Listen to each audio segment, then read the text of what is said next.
খুলনায় একটি বেসরকারি হসপিটাল থেকে নবজাতক চুরির ঘটনা ঘটেছে। সোমবার 15 সেপ্টেম্বর নগরীর রূপসা ট্রাফিক মোড়ে অবস্থিত ড্যাপস হসপিটাল অ্যান্ড ডায়াগনস্টিক সেন্টারের তৃতীয় তলা থেকে ওই নবজাতককে চুরি করা হয়। আমরা যে নিচে গেছি ওনারা গেট তালা মেরে চলে গেছে।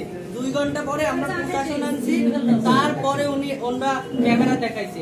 অবশ্যই এই হাসপাতালের কর্তৃপক্ষ এর সাথে অবশ্যই জড়িত এবং আমরা তাদেরকে সন্দেহ করি। পাশের এই পাশে একটা রুগী ছিল, তাদের কোনো ছেলে মেয়ে হয় না। তাদের চলে যাওয়ার কথা হচ্ছে আগামীকাল, কিন্তু তারা আজকেরা ডাক্তারকে না বলে চলে গেছে এবং তারা যাওয়ার পর থেকেই আমরা আমাদের বাচ্চা পাচ্ছি না। যারা নিয়ে গেছে তারা যদি আমাদের বাচ্চা ফিরিয়ে দেয় আমরা তাদেরকে কোনো কিছু বলবো না। এবং হাসপাতালের কর্তৃপক্ষের কাছে দাবি অনতিবিলম্বে আমাদের ভাইটাকে, আমাদের ছেলেদেরকে আমাদেরকে ফিরিয়ে দিতে হবে।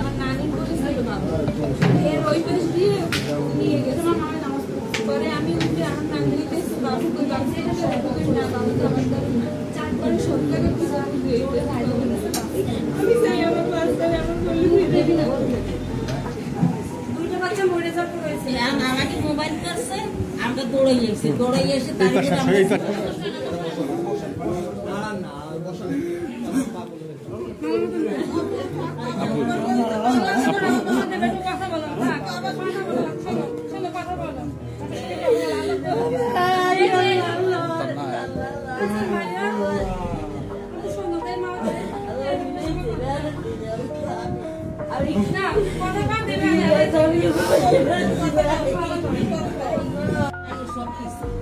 আমার মায়ের মোবাইল করছে, আমরা দৌড়তে আমার জামাইকে কল দিয়ে আসছে, সবাই আমরা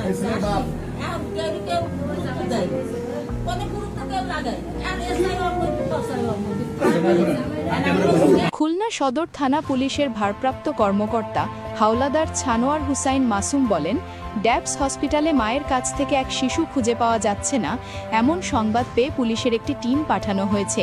এই বিষয়ে তদন্ত চলছে।